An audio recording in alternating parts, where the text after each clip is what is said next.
ಎಲ್ರಿಗೂ ಶುಭ ಮಧ್ಯಾಹ್ನ. ನಾನು ಲಕ್ಷ್ಮೀ ಜಾನ್ಸಿ ಭಟ್. ನಮ್ಮೂರು ಹೊನ್ನಾವರದ ಕರ್ಕಿ. ನಾವಿರೋದು ಬೆಂಗಳೂರಿನಲ್ಲಿ.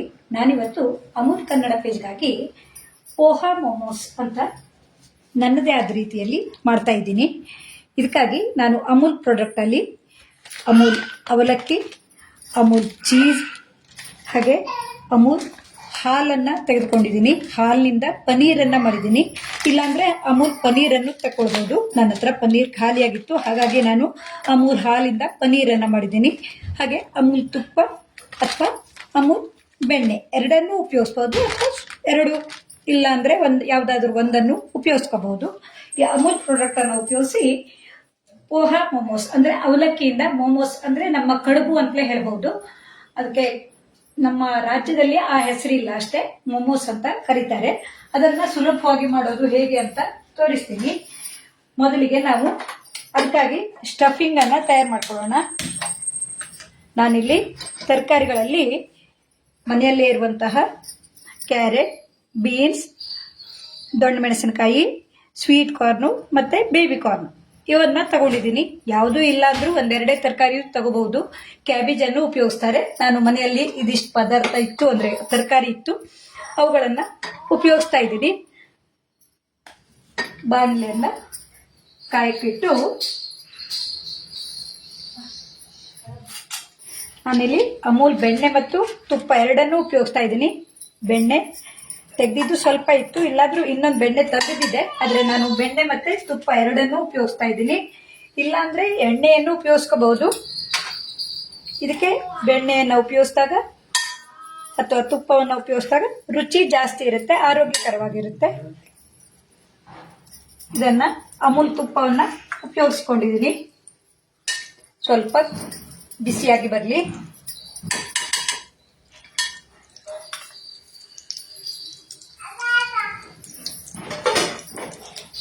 ನನ್ನದೇ ಆದ ರೀತಿಯಲ್ಲಿ ಮಾಡ್ತಾ ಇದ್ದೀನಿ. ನೋಡಿ, ಇದಕ್ಕೆ ನಾನು ಸ್ವಲ್ಪ ಬಡೆ ಸೊಪ್ಪನ್ನು ತಗೊಂಡಿದ್ದೀನಿ, ಪರಿಮಳ ಚೆನ್ನಾಗಿರುತ್ತೆ ಅಂತ. ಮತ್ತೆ ಸ್ವಲ್ಪ ಜೀರಿಗೆಯನ್ನು ತಗೊಂಡಿದ್ದೀನಿ. ಒಬ್ಬೊಬ್ರು ಒಂದೊಂದು ರೀತಿಯಲ್ಲಿ ಮಾಡ್ತಾರೆ, ನಾನು ಈ ರೀತಿಯಲ್ಲಿ ನನ್ನದೇ ಆದ ರೀತಿಯಲ್ಲಿ ಮಾಡ್ತಾ ಇದ್ದೀನಿ. ಜೀರಿಗೆ ಮತ್ತು ಸೋಂಪನ್ನ ತೆಗೆದುಕೊಂಡಿದ್ದೀನಿ.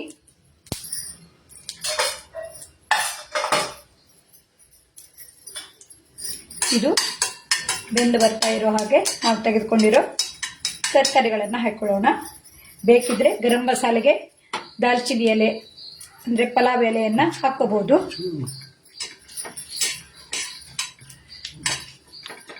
ನಮ್ಮ ರುಚಿಗೆ ತಕ್ಕಂತಹ ಮಸಾಲೆ ಸಾಮಗ್ರಿಗಳನ್ನ ಉಪಯೋಗಿಸ್ಕೋಬಹುದು. ನೋಡಿ, ಈಗ ಜೀರಿಗೆ ಮತ್ತು ಬಡೆ ಸೊಪ್ಪಿನ ಪರಿಮಳ ಬರ್ತಾ ಇದೆ. ಈಗ ಒಂದೊಂದಾಗಿ ಈ ತರಕಾರಿಗಳನ್ನ ಹಾಕೊಳ್ಳೋಣ. ಸಣ್ಣದಾಗಿ ಹೆಚ್ಕೊಂಡ್ರೆ ನಮಗೆ ಇದನ್ನ ಉಂಡೆ ಕಟ್ಟಿ ನಾನೊಂದು ವಿಭಿನ್ನ ರೀತಿಯಲ್ಲಿ ಮಾಡ್ತಾ ಇದ್ದೀನಿ. ಒಂದು ಯೂಟ್ಯೂಬ್ನಲ್ಲಿ ನೋಡಿದವಾಗ ಚೆನ್ನಾಗಿರೋ ಹಾಗೆ ಅನ್ನಿಸ್ತು, ಹಾಗಾಗಿ ಎರಡು ರೀತಿಗಳಲ್ಲಿ ಮಾಡಿ ತೋರಿಸ್ತಾ ಇದ್ದೀನಿ. ಅಮೂಲ್ ಕನ್ನಡ ಪೇಜ್ನಲ್ಲಿ ನಮಗೆ ಈ ರೀತಿಯಾಗಿ ಹೊಸ ಹೊಸ ಅಡುಗೆ ಮಾಡೋಕೆ, ನಮ್ಮ ಮನೆಯಲ್ಲಿಯೇ ನಾವು ದಿನನಿತ್ಯ ಮಾಡುವ ಅಡುಗೆಗಳನ್ನು ಜನರಿಗೆ ತೋರಿಸುವಂತ ಅವಕಾಶವನ್ನ ಒದಗಿಸಿಕೊಟ್ಟಿದ್ದಾರೆ. ಈ ತರಕಾರಿ ಎಲ್ಲ ಬೇಯಬೇಕಂತಿಲ್ಲ, ಸ್ವಲ್ಪ ಬಾಡಿ ನಮಗೆ ಮುದ್ದೆ ಕಟ್ಟೋಕೆ ಬಂದ್ರೆ ಸಾಕು.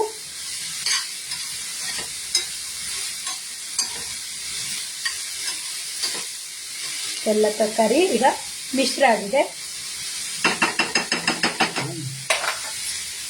ಇದರ ಜೊತೆಗೆ ನಾನಿಲ್ಲಿ ರುಚಿಗೆ ತಕ್ಕಷ್ಟು ಉಪ್ಪನ್ನ ಹಾಕ್ತೀನಿ.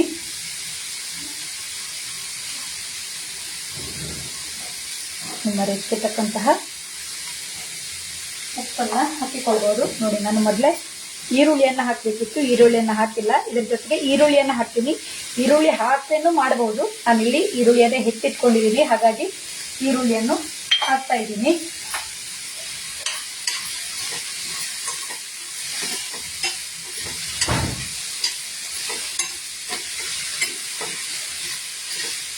ಸ್ವಲ್ಪ ಹಸಿ ವಾಸನೆ ಹೋಗಿ ಮುದ್ದೆ ಕಟ್ಟುವ ಹದಕ್ಕೆ ಬಂದರೆ ಸಾಕು.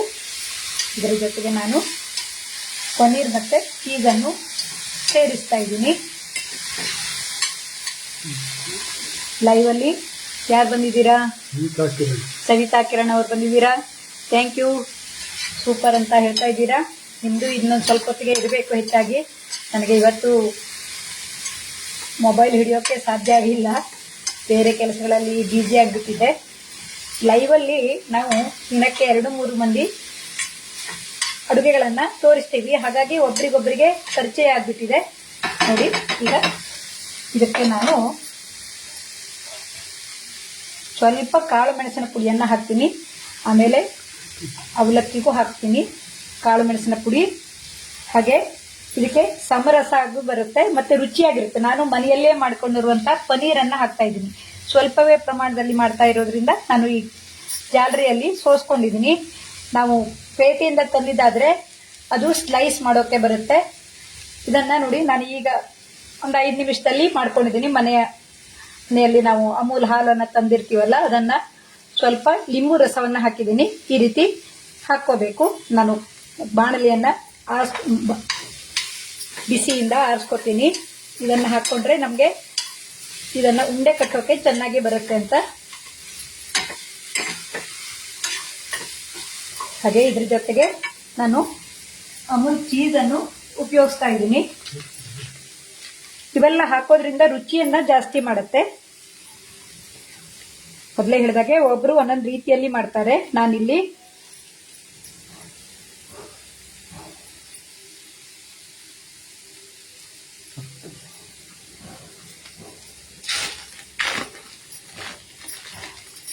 ಅಮೂಲ್ ಚೀಸನ್ನು, ಯಾವುದೇ ಚೀಸನ್ನು ತಗೋಬಹುದು. ನಾನಿಲ್ಲಿ ಸ್ಲೈಸನ್ನು ತಂದಿದ್ದಿತ್ತು, ಅದನ್ನೇ ಹಾಕ್ತಾ ಇದ್ದೀನಿ. ಇದನ್ನು ನೋಡಿ, ಕೈಯಿಂದಲೇ ನಾವು ಚೂರುಗಳನ್ನಾಗಿ ಮಾಡ್ಕೋಬಹುದು. ಇವೆಲ್ಲ ತಿನ್ನೋಕೆ ರುಚಿಯಾಗಿರುತ್ತೆ ಅಂತ ಅಷ್ಟೇ. ತರಕಾರಿನೂ ಅಷ್ಟೇ, ನಮ್ಮ ಮನೆಯಲ್ಲಿರುವಂತಹ ತರಕಾರಿಗಳನ್ನು ಉಪಯೋಗಿಸ್ಕೋಬಹುದು.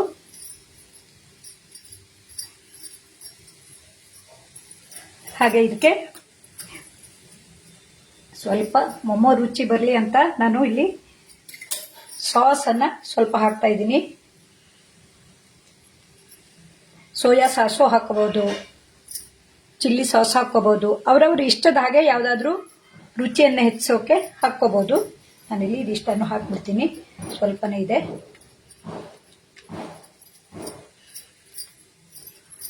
ಹಾಗೆ ಸ್ವಲ್ಪ ಕೊತ್ತಂಬರಿ ಸೊಪ್ಪನ್ನು ಹಾಕ್ಕೊಳ್ತೀನಿ.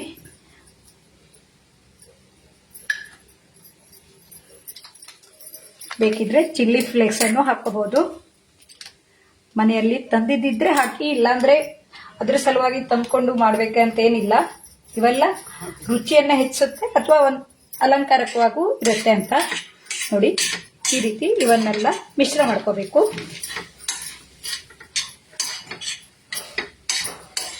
ಈಗ ಇದು ಮುದ್ದೆ ಕಟ್ಟೋ ಹದಕ್ಕೆ ಬಂದಿರುತ್ತೆ. ಸ್ವಲ್ಪ ಆರ್ಲಿ ಇದು. ನಾನು ಅಲ್ಲಿ ತನಕ ಅವಲಕ್ಕಿಯನ್ನ ಪುಡಿ ಮಾಡ್ಕೋತೀನಿ.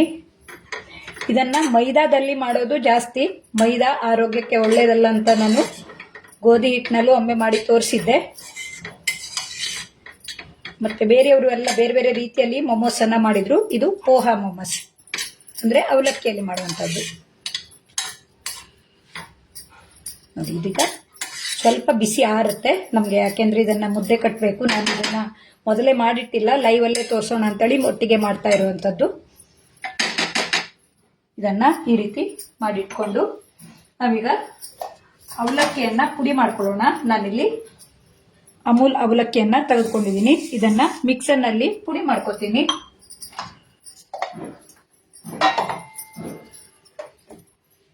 ಹಾಗೆ ಇದನ್ನ ಬಿಸಿ ಮಾಡೋಕೆ ನಾನು ಇಡ್ಲಿ ಪಾತ್ರೆ ಅಥವಾ ನಮ್ಮಲ್ಲಿ ಯಾವುದು ಸ್ಟೀಮರ್ ಇದೆಯಾ ಅದನ್ನ ಬಿಸಿಗೆ ಇಟ್ಕೊಂಡು ಬಿಡೋಣ. ನಾನಿಲ್ಲಿ ಇಡ್ಲಿ ಪಾತ್ರೆಯನ್ನ ಬಿಸಿಗೆ ಇಟ್ಕೊಂಡಿದ್ದೀನಿ.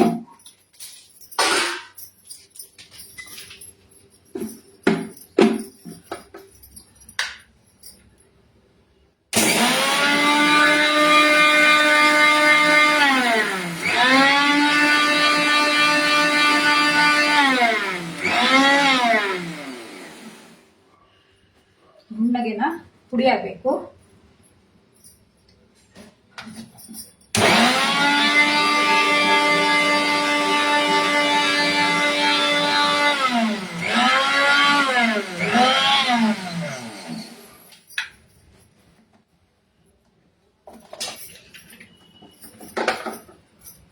ನೋಡಿ, ಈಗ ಅವಲಕ್ಕಿ ಪುಡಿಗೆ ಆಗಿದೆ. ಇದನ್ನು ನಾನಿಲ್ಲಿ ಸ್ವಲ್ಪ ಇದಕ್ಕೆ ತಗೊಳ್ತೀನಿ. ಇನ್ನೊಂದು ಸ್ವಲ್ಪವನ್ನು ಇದನ್ನು ಮುದ್ದೆಯಾಗಿ ಕಲಿಸ್ಕೊತೀನಿ. ನಾವು ಅಡುಗೆ ಮಾಡುವಾಗ ಆದಷ್ಟು ಪಾತ್ರೆ ಕಡಿಮೆ ಮಾಡಿಕೊಂಡ್ರೆ ನಾವೇ ತಿಕ್ಕೋರಾದ್ರಂತೂ ತುಂಬ ಒಳ್ಳೆಯದು. ನಾನಿಲ್ಲಿ ನೀರು ಮಾಡೋಕ್ಕೆ ಹಾಲು ಕಾಯಿಸಿದ್ನಲ್ಲ, ಅದೇ ಪಾತ್ರೆನೇ ತೆಗೆದುಕೊಂಡಿದ್ದೀನಿ. ಇದರಲ್ಲಿ ಈ ಅವಲಕ್ಕಿ ಪುಡಿಯನ್ನು ಸ್ವಲ್ಪ ಹಾಕಿ ಇದನ್ನು ಉಂಡೆಯಂತೆ ಕಟ್ಟೋಕೆ ಮಾಡ್ಕೋತೀನಿ. ಎಲ್ಲವನ್ನ ನನ್ನದೇ ಆದ ರೀತಿಯಲ್ಲಿ ಮಾಡ್ತಾ ಇರುವಂಥದ್ದು. ಇದಕ್ಕೆ ರುಚಿಗೆ ತಕ್ಕಷ್ಟು ಉಪ್ಪು, ಸ್ವಲ್ಪನೇ ಮಾಡ್ತಾ ಇದ್ದೀನಲ್ಲ ಹಾಗಾಗಿ ಸ್ವಲ್ಪವೇ ಉಪ್ಪು ಹಾಕ್ಕೊಳ್ತೀನಿ. ಹಾಗೆ ನಾವು ಖಾರಕ್ಕೆ ಬೇಕಿದ್ರೆ ಸ್ವಲ್ಪ ಕಾಳು ಮೆಣಸಿನ ಪುಡಿಯನ್ನು ಹಾಕೊಳ್ಳೋಣ, ಪರಿಮಳವಾಗಿ ಬರುತ್ತೆ. ಇದಕ್ಕೂ ಅಷ್ಟೇ, ನಾನಿಲ್ಲಿ ಪುಡಿ ತಗೊಂಡಿದ್ದೀನಲ್ಲ, ಇದಕ್ಕೂ ನಾವು ಕಾಳು ಮೆಣಸಿನ ಪುಡಿ ಮತ್ತು ಉಪ್ಪನ್ನು ಹಾಕಿಟ್ಕೊಳ್ಳೋಣ. ಇದಕ್ಕೆ ನೀರನ್ನು ಹಾಕಿ ಕಲಿಸೋದಿಲ್ಲ, ಹಾಗೆ ಮಾಡೋದು. ಹಾಗೆ ಇರುತ್ತೆ, ಅದು ಹೇಗೆ ಅಂತ ತೋರಿಸ್ತೀನಿ. ಇದಕ್ಕೆ ರುಚಿಗೆ ತಕ್ಕಷ್ಟು ಉಪ್ಪು ಹಾಕೊಳ್ಳೋಣ.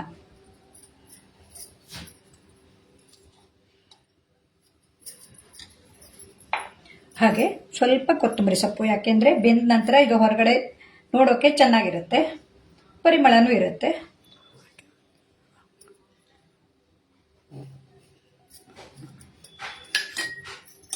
ಈಗ ಇದನ್ನು ಮಿಶ್ರ ಮಾಡಿಕೊಂಡು ಉಪ್ಪು ಮತ್ತು ಕಾಳು ಮೆಣಸಿನ ಪುಡಿ ಹಾಕಿರ್ತೀವಲ್ಲ, ಇದನ್ನು ಸಣ್ಣ ಸಣ್ಣ ಉಂಡೆಗಳಾಗಿ ಕಟ್ಟೋಕೆ ನಾವು ಮಾಡ್ಕೋಬೇಕು. ನಾನಿಲ್ಲಿ ಹಾಲನ್ನು ಲಿಂಬೆ ರಸ ಹಾಕಿ ಹೊಡೆದಿದ್ದೆ ಅನ್ನಲ್ಲ, ಪನ್ನೀರ್ ಮಾಡೋಕೆ ಅಮೂಲ್ ಹಾಲನ್ನು ತೆಗೆದುಕೊಂಡಿದ್ನಲ್ಲ, ಇದರಲ್ಲಿ ತುಂಬ ಸತ್ವ ಇರುತ್ತೆ. ಇದನ್ನು ಎಸಿಬಾರ್ದು. ಯಾವ್ದಾದ್ರು ಸೂಪ್ ಮಾಡೋಕೆ ಅಥವಾ ರೊಟ್ಟಿ ಚಪಾತಿ ಹಿಟ್ಟು ಕಲಸೋಕೆ ಉಪಯೋಗಿಸ್ಕೋಬೇಕು. ಹಾಗಾಗಿ ನಾನು ಇದನ್ನೇ ಕಲಸೋಕೆ ಉಪಯೋಗಿಸ್ಕೊಂಡಿದ್ದೀನಿ. ಒಮ್ಮೆಲೆ ನೀರು ಹಾಕೊಳ್ಳೋದು ಬೇಡ, ಯಾಕೆಂದರೆ ತುಂಬ ನೀರಾಗಬಾರ್ದು. ಇದು ನಾವು ಚಪಾತಿ ಹಿಟ್ಟೆಲ್ಲ ಕಲಿಸ್ತೀವಲ್ಲ, ಆ ಹದಕ್ಕೆ ಬರಬೇಕು.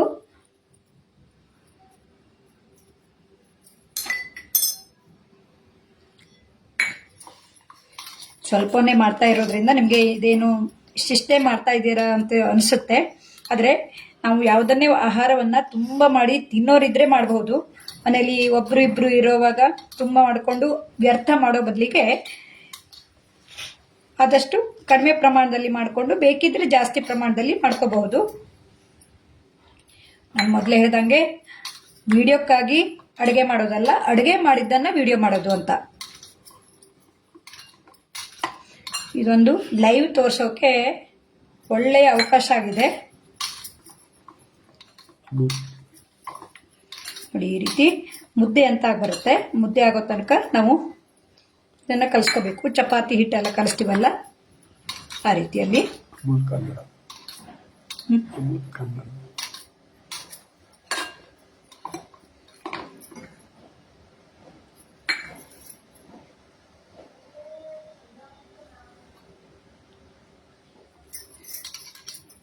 ನಾನು ಬೇಗನೆ ಆಗಲಿ ಅಂತ ಪಾತ್ರೆಯನ್ನು ಬಿಸಿಗಿಟ್ಟಿದ್ದೆ. ತುಂಬ ಬಿಸಿ ಆಗಿಬಿಟ್ರು ನಾವು ಗ್ಯಾಸನ್ನು ವೇಸ್ಟ್ ಮಾಡಬಾರ್ದು.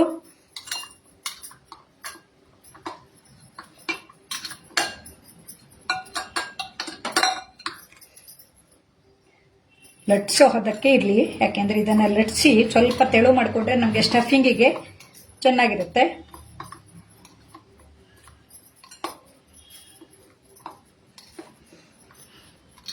ಕಲಿಸೋವಾಗ ಸ್ವಲ್ಪ ಜಾಗ್ರತೆಯಿಂದ ಕಲಿಸ್ಕೊಳ್ಳೋಣ, ಯಾಕೆಂದರೆ ತುಂಬ ತೆಳು ಮಾಡ್ಕೊಂಡ್ಬಿಟ್ರು ನಮಗೆ ಗಡಿಬಿಡಿಯಲ್ಲಿ ಲಟ್ಸೋಕೆ ಬರದೇ ಇದ್ದರೆ ಮತ್ತೆ ಹಿಟ್ಟಾಕಿ ನಾದ್ತಾ ಇರಬೇಕಾಗತ್ತೆ. ಹಾಗಾಗಿ ನಾನು ಸ್ವಲ್ಪ ಸ್ವಲ್ಪವೇ ಹಾಕಿ ಇದನ್ನು ನಾದ್ಕೋತಾ ಇದ್ದೀನಿ.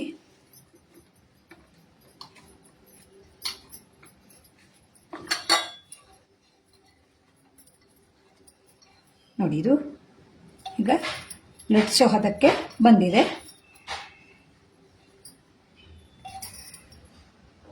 ನಾವು ಮಾಮೂಲಿ ಗೋಧಿ ಹಿಟ್ಟಿಂದೆಲ್ಲ ಮಾಡ್ತೀವಲ್ಲ, ಅದೇ ರೀತಿ ಈ ಮುದ್ದೆಯನ್ನ ಮಾಡ್ಕೋಬೇಕು.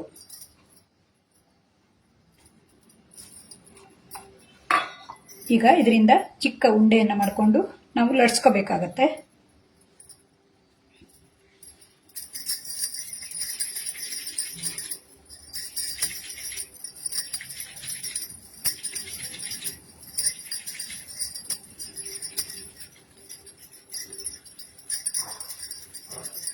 ನಾನಿಲ್ಲಿ ಲಟ್ಸೋದನ್ನ ಎರಡೇ ತೋರಿಸ್ತಾ ಇದ್ದೀನಿ.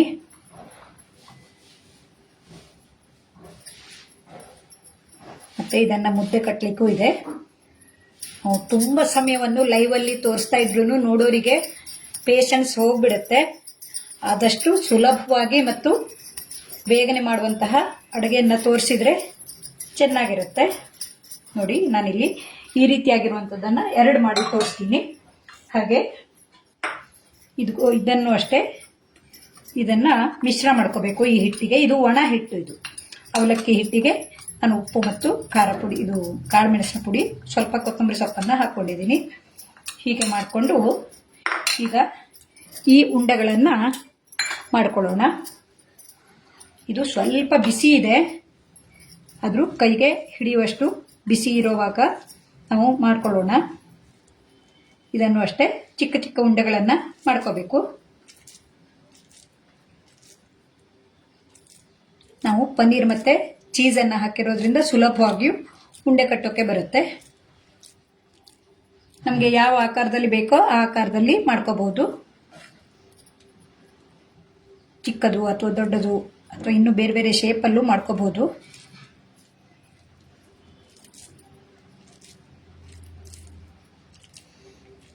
ತರಕಾರಿನೂ ಅಷ್ಟೇ, ನಮಗೆ ಸುಲಭವಾಗಿ ಬೇಯುವಂಥ ಯಾವುದೇ ತರಕಾರಿಗಳನ್ನು ಸೇರಿಸ್ಕೋಬಹುದು. ಕ್ಯಾಬೇಜ ಸೇರಿಸ್ಕೋಬಹುದು, ಗೋಬಿ ಸೇರಿಸ್ಕೋಬಹುದು, ಮತ್ತು ಬ್ರೊಕೋಲಿ ಸೇರಿಸ್ಕೋಬಹುದು. ನಮ್ಮ ಇಷ್ಟದ ತರಕಾರಿಗಳನ್ನು ಹಾಕ್ಕೋಬಹುದು.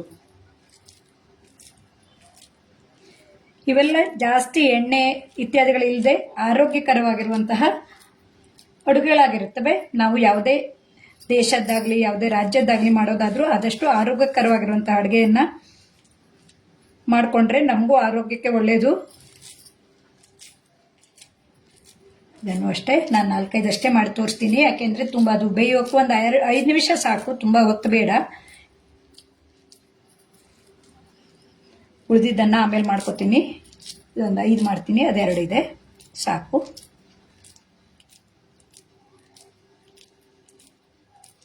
ಇದನ್ನು ಮಾಡಿಕೊಂಡು ನಾನು ಕೈಯನ್ನು ತೊಳ್ಕೊಂಡು ಬಿಡ್ತೀನಿ. ಇದು ಚೀಸ್ ಮತ್ತು ಪನೀರು ಇತ್ಯಾದಿಗಳನ್ನೆಲ್ಲ ಸೇರಿಸಿರೋದ್ರಿಂದ ತುಂಬ ರುಚಿಯಾಗಿರುತ್ತೆ.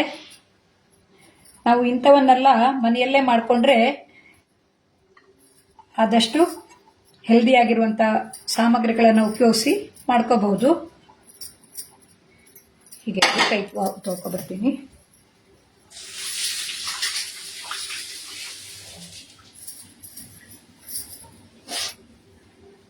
ಹಾಗೆ ಇದನ್ನು ಲಟ್ಸ್ಕೋಬೇಕು.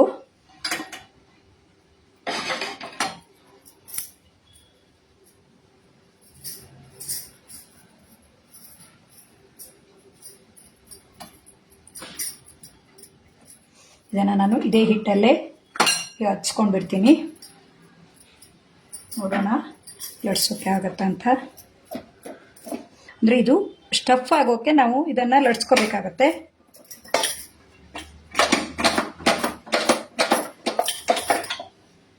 ನೋಡಿ, ನಮ್ಮ ಮನೆಯಲ್ಲಿ ಅಡುಗೆ ಕಟ್ಟೆಯಲ್ಲಿ ತುಂಬ ಕಡಿಮೆ ಜಾಗ ಇದೆ, ಹಾಗಾಗಿ ಸ್ವಲ್ಪ ನಿಮಗೆ ತೋರಿಸೋಕೆ ಕಷ್ಟಪಡ್ತಾ ಇದ್ದೀನಿ. ಯಾಕೆಂದರೆ ಇಡೀ ಅಡುಗೆ ಮನೆಯಲ್ಲಿ ನಮ್ಮ ದಿನನಿತ್ಯದ ಸಾಮಗ್ರಿಗಳು ಇರ್ತವೆ. ಅವನ್ನೆಲ್ಲ ವಿಡಿಯೋ ಮಾಡೋಕ್ಕೆ ಅಂತೆಲ್ಲ ತೆಗಿತಾ ಇದ್ರೆ ಆಮೇಲೆ ಜೋಡಿಸ್ಕೊಳ್ಳೋದು ಅಷ್ಟೇ ಕಷ್ಟ ಆಗುತ್ತೆ. ಹಾಗಾಗಿ ನಾನು ಇರೋ ಸಾಮಗ್ರಿಯನ್ನು ಯಾವುದೂ ತೆಗೆದೇನೆ ಮಾಡ್ತಾ ಇದ್ದೀನಿ.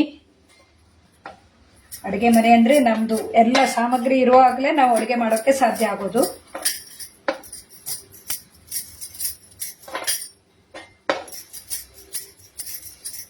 ನಾವು ಇದು ಚೆನ್ನಾಗಿರೋ ಆಕಾರ ಬೇಕು ಅಂದರೆ ಇದನ್ನು ಕತ್ತರಿಸ್ಕೊಂಡು ರೌಂಡ್ ಆಗಿ ಮಾಡ್ಕೋಬಹುದು.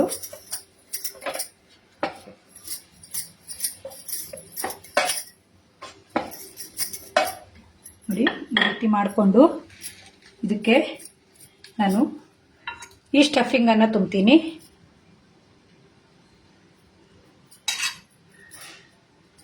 ಇದನ್ನು ಮಾಡಿಕೊಂಡು ರೌಂಡ್ ಆಗಿಯೂ ಮಾಡ್ಕೋಬಹುದು, ಇಲ್ಲಾಂದ್ರೆ ಉದ್ದನಾಗಿಯೂ ನಾವು ಮಡ್ಕೋಬಹುದು. ನಾವು ಕಡುಬೆಲ್ಲ ಮಾಡ್ತೀವಲ್ಲ ಆ ರೀತಿನೂ ಮಾಡ್ಕೋಬಹುದು.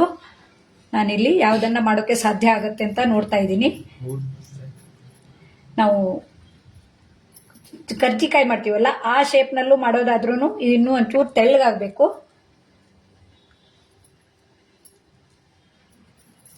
ಈ ಸ್ಟಫಿಂಗು ಹೊರಗಡೆ ಬರದೇ ಇರೋ ಹಾಗೆ ಎಲ್ಲ ಕಡೆನೂ ಒತ್ತಬೇಕು. ಸ್ಟಫಿಂಗ್ ತುಂಬ ಹಾಕಿದ್ರು ಏನಾಗುತ್ತೆ ಅಂದರೆ ಹೊರಗಡೆ ಬಂದುಬಿಡುತ್ತೆ. ಸ್ವಲ್ಪ ಒದ್ದೆ ಕೈಯಿಂದ ಮುಟ್ಕೊಂಡ್ರೆ ಒಂದಕ್ಕೊಂದು ಅಂಟ್ಕೊಂಡು ಬರುತ್ತೆ.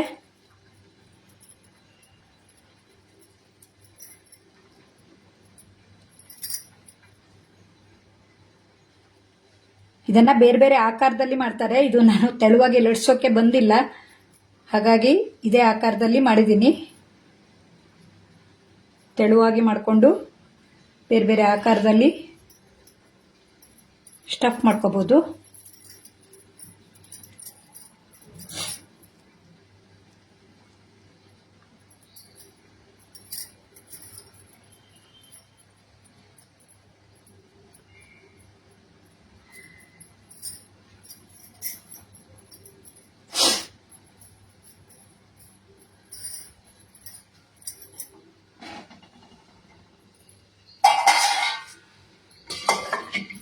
ಇದಕ್ಕೆ ಬೇಕಿದ್ರೆ ಈ ಪ್ಲೇಟಿಗೆ ನಾವು ಸ್ವಲ್ಪ ತುಪ್ಪವನ್ನು ಸವದಿಟ್ಕೊಳ್ಳೋಣ, ಯಾಕೆಂದರೆ ಅದಕ್ಕೆ ಅಂಟುಕೊಳ್ಳುವ ಚಾನ್ಸ್ ಇರುತ್ತೆ.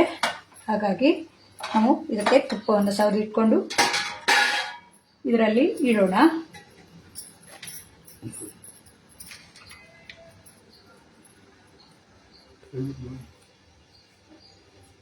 ಅದು ಒಂದೇ ಮಾಡ್ತೀನಿ, ಯಾಕೆಂದರೆ ಇನ್ನು ಮತ್ತೆ ಲಟ್ಸ್ತಾ ಇದ್ರೆ ತಡ ಆಗುತ್ತೆ.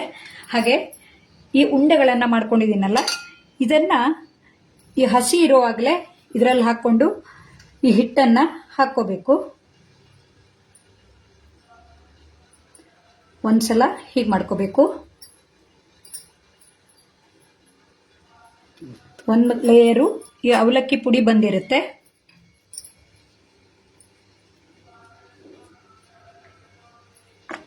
ನಂತರ ಇದನ್ನು ನಾವು ಒಮ್ಮೆ ನೀರಿನಲ್ಲಿ ಮುಳುಸಿ ತೆಗಿಬೇಕು.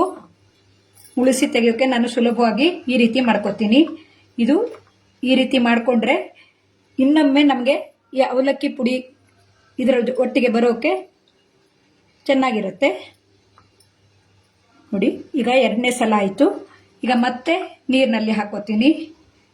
ತುಂಬ ಹೊತ್ತು ನೀರಿನಲ್ಲಿ ಇಡಬಾರ್ದು. ಹೀಗೆ 2-3 ಸಲ ನಾವು ಈ ಅವಲಕ್ಕಿ ಪುಡಿಯನ್ನು ಇದಕ್ಕೆ ಕೋಟ್ ಆಗುವಂತೆ, ಅಂದರೆ ನಮಗೆ ಗೊತ್ತಾಗುತ್ತೆ ಇದಕ್ಕೆ ಒಂದು ಲೇಯರು ಈ ಅವಲಕ್ಕಿ ಪುಡಿ ಅಂಟ್ಕೊಂಡು ಬರಬೇಕು. ಆಗ ನಾವು ಈ ಪುಡಿಯನ್ನು ಸೇರಿಸೋದನ್ನು ನಿಲ್ಲಿಸ್ಕೋಬೇಕು. ನೋಡಿ, ಈಗ ಒಂದು ಲೇಯರ್ ಬಂದಿದೆ, ಅಂದರೆ ಹೊರಗಡೆ ನಮಗೆ ಈ ತರಕಾರಿ ಮಿಶ್ರಣ ಕಾಣ್ತಾ ಇಲ್ಲ. ಇದನ್ನೇ ನಾವು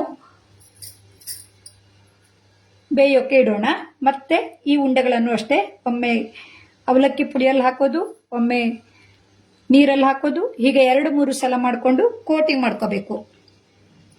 2-3 ಕೋಟ್ ಆದಾಗ ನಮಗೆ ಈ ತರಕಾರಿ ಇಲ್ಲದೆ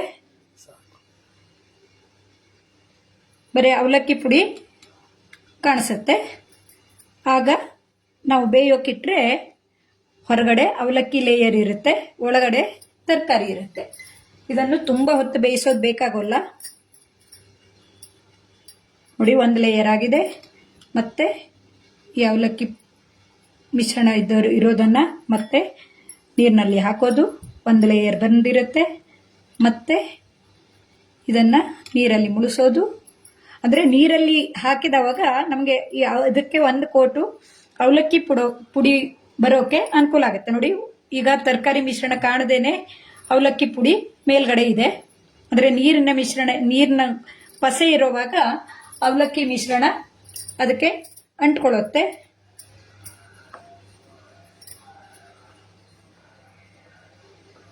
ಇದೊಂದು ಸುಲಭದ ವಿಧಾನ ಅಂತಲೇ ಹೇಳಬೇಕು.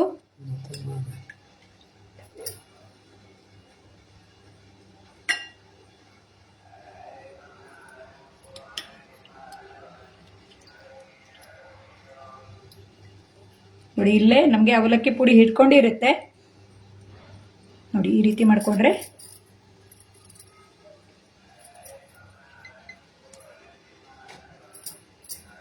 ಇನ್ನೊಂದಿದೆ, ಇನ್ನೊಂದು ಮಾಡಿದ್ದನ್ನು ಮಾಡಿಬಿಡ್ತೀನಿ.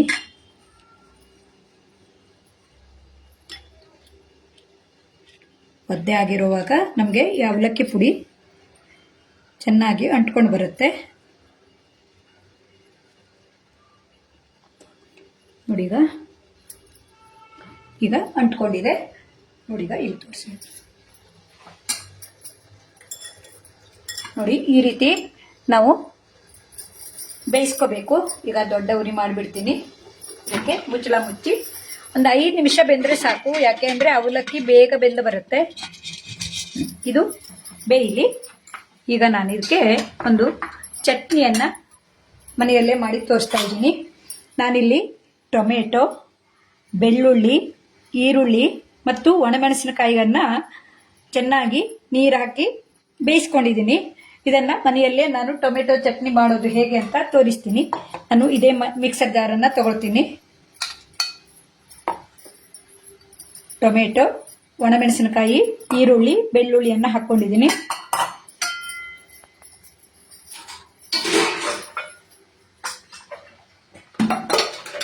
ಬೇಕಿದ್ರೆ ಸ್ವಲ್ಪ ಜೀರಿಗೆಯನ್ನು ಹಾಕೋಬಹುದು, ತುಂಬ ಬೇಡ. ಪರಿಮಳಕ್ಕಾಗಿ ಜೀರಿಗೆಯನ್ನು ಹಾಕೋತಾ ಇದ್ದೀನಿ. ಹಾಗೆ ರುಚಿಗೆ ತಕ್ಕಷ್ಟು ಉಪ್ಪು.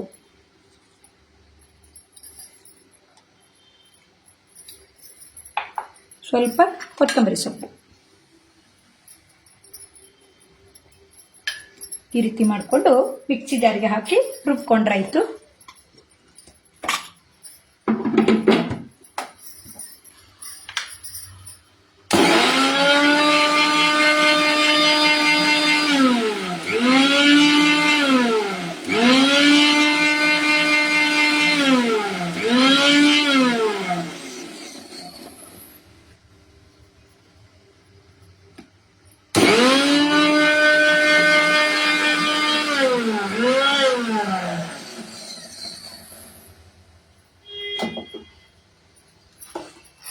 ನೋಡಿ, ಈಗ ಈ ಟೊಮೆಟೊ ಚಟ್ನಿ ಮೊಮೋಸ್ ಜೊತೆಗೆ ತಿನ್ನೋಕೆ ಸಿದ್ಧ ಆಗಿದೆ.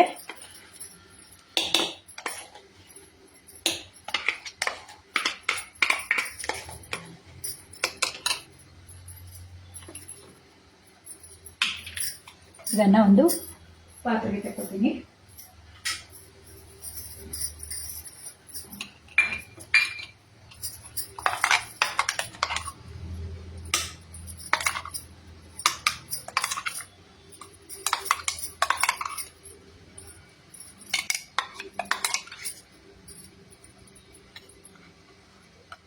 ಚಟ್ನಿ ಸಿದ್ಧ ಆಗಿದೆ.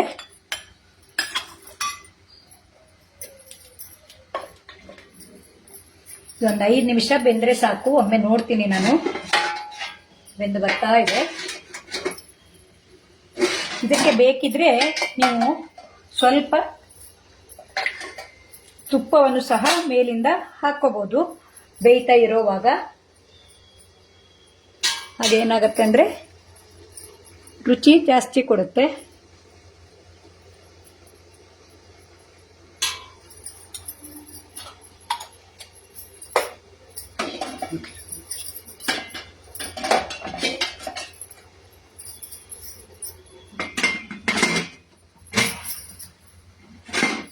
ಮುಚ್ಚಳ ತುಂಬ ಬಿಸಿ ಇದೆ.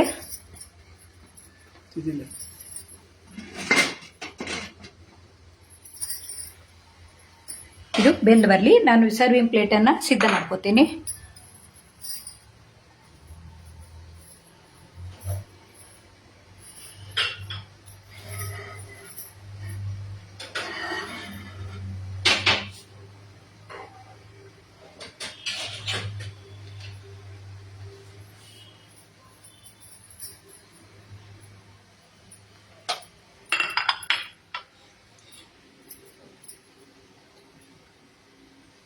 ಈ ತರಕಾರಿ ಈಗಾಗಲೇ ಬೆಂದಿದೆ.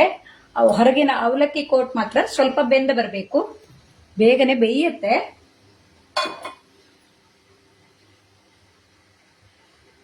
ತುಂಬಾ ಬೆಂದ್ರೂ ಅದು ಒಡೆದು ಬಂದ್ಬಿಡುತ್ತೆ. ಹಾಗೆ ನಾನಿವತ್ತು ಈ ಅಮೂಲ್ ಪ್ರಾಡಕ್ಟ್ ಎಲ್ಲೆಲ್ಲಿ ಸಿಗುತ್ತೆ ಅನ್ನೋದನ್ನು ಬೇಕಿದ್ರೆ ಹೇಳ್ತೀನಿ. ಕೆಲವು ಮಂದಿ ಅಡುಗೆ ಮಾಡೋಕೆ ನಾವು ಕೆಲವೊಂದು ಸಾಮಗ್ರಿ ಸಿಗೋದೇ ಇಲ್ಲ ಅಂತ ಹೇಳಿ ಹೇಳ್ತಾರೆ. ನೀವು ಬ್ಲಿಂಕಿಟ್ ಅಥವಾ ಬಿಗ್ ಬಾಸ್ಕೆಟ್ ಮತ್ತೆ ಇನ್ಸ್ಟಾಮಾರ್ಟ್, ಜಿಯೋ ಮಾರ್ಟ್ ಅಲ್ಲೆಲ್ಲ ಸಿಗುತ್ತೆ. ಕೆಲವೊಂದು ಮಿಲ್ಕ್ ಪ್ರಾಡಕ್ಟ್ಸ್ ಎಲ್ಲ ಈ ಪ್ರೊವಿಷನ್ ಸ್ಟೋರ್ಸ್ ಅಲ್ಲಿ, ಅಂದ್ರೆ ಸಣ್ಣ ಅಂಗಡಿಯಲ್ಲಿ ಇರೋದಿಲ್ಲ, ಮಾಲ್ಗಳಲ್ಲಿ ಇರುತ್ತೆ. ಸ್ಮಾರ್ಟ್ ಬಜಾರ್, ಮೋರ್ ಇಂತಲ್ಲೆಲ್ಲ ಇರುತ್ತೆ. ಮಿಲ್ಕ್ ಪ್ರಾಡಕ್ಟ್ಸ್ ಬೇಗನೆ ಸಿಕ್ಕರೂ ನಾವು ಉಳಿದ ಗ್ರೋಸರಿ ಸಾಮಗ್ರಿಗಳನ್ನ ಆನ್ಲೈನ್ ಅಲ್ಲಿ ಒಂದು 5 ನಿಮಿಷದಲ್ಲಿ ಬುಕ್ ಮಾಡೋದು, 5 ನಿಮಿಷದಲ್ಲಿ ಮನೆ ಬಾಗಿಲಿಗೆ ಬಂದ್ಬಿಡುತ್ತೆ. ಅಮೂಲ್ ಸಾಮಗ್ರಿಗಳನ್ನ ನಾವು ಕೆಲವೊಂದೆಲ್ಲ ನಾನು ಸಾಧಾರಣ ಎಲ್ಲ ಸಾಮಗ್ರಿಗಳನ್ನು ಬಳಸಿದೀನಿ, ತುಂಬಾ ಚೆನ್ನಾಗಿ ಬರುತ್ತೆ. ದಿನನಿತ್ಯ ತರೋ ಸಾಮಗ್ರಿಗಳಲ್ಲಿ ಅಮೂಲ್ ಸಾಮಗ್ರಿಗಳನ್ನ ಬಳಸಿ ನಾವು ಈ ರೀತಿ ಅಡುಗೆ ಮಾಡೋಕೆ ಇದೊಂದು ಅವಕಾಶವನ್ನ ಕೊಟ್ಟಿದ್ದಾರೆ. ನಿಮಗೂ ಯಾರಿಗಾದ್ರೂ ಅಡುಗೆ ಮಾಡೋಕೆ ಇಂಟ್ರೆಸ್ಟ್ ಇದ್ರೆ, ಯಾಕೆಂದ್ರೆ ನನ್ನ ವಿಡಿಯೋಗಳನ್ನ ತುಂಬಾ ಮಂದಿ ಗೆಳತಿಯರು ನೋಡಿ ನನಗೆ ಮೆಸೇಜ್ ನಲ್ಲಿ ತಿಳಿಸ್ತಾರೆ, ಪರ್ಸನಲ್ ಮೆಸೇಜ್ ನಲ್ಲಿ ತಿಳಿಸ್ತಾರೆ. ಫೇಸ್ಬುಕ್ ನಲ್ಲಾಗ್ಲಿ ಅಥವಾ ಯೂಟ್ಯೂಬ್ ನಲ್ಲಿ ಅಷ್ಟು ಹೇಳೋಕೆ ಹೋಗೋಲ್ಲ. ಅವರಿಗೆಲ್ಲ ನಾನು ಹಾಗೆ ಹೇಳ್ತೀನಿ, ನೀವು ಮಾಡಬಹುದು ಅಡುಗೆಗಳನ್ನ, ಇದೊಂದು ಮಾಡೋಕೆ ಅವಕಾಶ. ಯಾಕೆಂದ್ರೆ ನಾವು ದಿನನಿತ್ಯ ಮಾಡುವ ಅಡುಗೆಯನ್ನ ಯಾವ ರೀತಿ ತಪ್ಪು ಒಪ್ಪುಗಳು ಇದ್ರೂ ಸರಿಪಡಿಸ್ಕೊಂಡು ಮಾಡಬಹುದು, ಅಥವಾ ತಪ್ಪು ಒಪ್ಪುಗಳು ಇಲ್ಲದೆ ಇದ್ದ ಹಂಗೆ ಮಾಡಬಹುದು ಅಂತ. ಯಾಕೆಂದ್ರೆ ಅಡುಗೆ ಮಾಡುವಾಗ ಕೆಲವೊಂದು ಲೈವ್ ಅಲ್ಲಿ ಮಾಡುವಾಗ ತಪ್ಪುಗಳು ಹಾಗೆ ಆಗ್ತವೆ. ತಪ್ಪುಗಳು ಅಂತಲ್ಲ, ಸಮಯ ಮೀರಿರುತ್ತೆ ಅಥವಾ ಸಮಯ ಸಾಕಾಗಲ್ಲ ಅಂತದೆಲ್ಲ ಇರುತ್ತೆ. ಅವುಗಳನ್ನೆಲ್ಲ ನಾವು ಹೊಂದ್ಕೊಂಡು ಯಾವ ರೀತಿ ಮಾಡೋಕೆ ಆಗತ್ತೆ ಅನ್ನೋದನ್ನ ತೋರಿಸೋಕೆ ಇದೊಂದು ಒಳ್ಳೆ ಅವಕಾಶ. ನೋಡಿ, ಈಗ ಬೆಂದಿದೆ, ನಾನು ಉರಿಯನ್ನ ಆರಿಸ್ತೀನಿ. ಈಗ ಇದನ್ನ ತೆಗೆಯೋಣ. ಸ್ವಲ್ಪ ಬಿಸಿ ಇದೆ.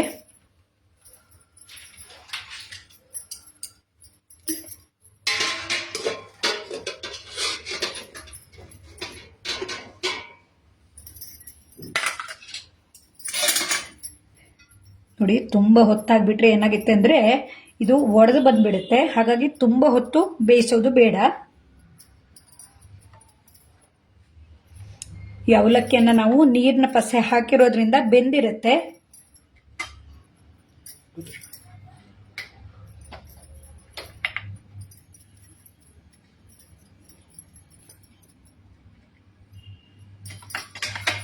ನೋಡಿ, ಈಗ ಅವಲಕ್ಕಿ ಮೊಮೋಸ್, ಪೋಹಾ ಮೊಮೋಸ್ ಸಿದ್ಧ ಆಗಿದೆ. ಇದಕ್ಕೆ ಮನೆಯಲ್ಲೇ ಮಾಡಿರುವಂತಹ ಈ ಚಟ್ನಿಯನ್ನ ಹಾಕೊಂಡು ತಿನ್ನಬಹುದು. ನಾನು ಇದು ಯಾವ ರೀತಿಯಾಗಿ ಇರುತ್ತೆ ಅನ್ನೋದನ್ನ ತೋರಿಸ್ತೀನಿ.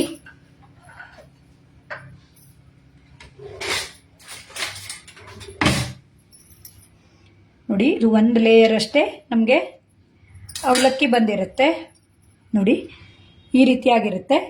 ನಾವು ನೀರಿನಲ್ಲಿ ಅದಿಸಿ ತೆಗೆದಿರ್ತೀವಲ್ಲ, ಹಾಗಾಗಿ ಇದು ಬೆಂದಿರುತ್ತೆ. ನಮಗೆ ನೋಡೋಕೆ ಈಗ ಉದುರಾಗಿದ್ರು ನಾವು ಅವಲಕ್ಕಿ ಪುಡಿ ಮಾಡಿರ್ತೀವಲ್ಲ, ಹೊರಗಡೆ ಅವಲಕ್ಕಿ ಲೇಯರ್ ಇರುತ್ತೆ, ಒಳಗಡೆ ತರಕಾರಿ ಇರುತ್ತೆ.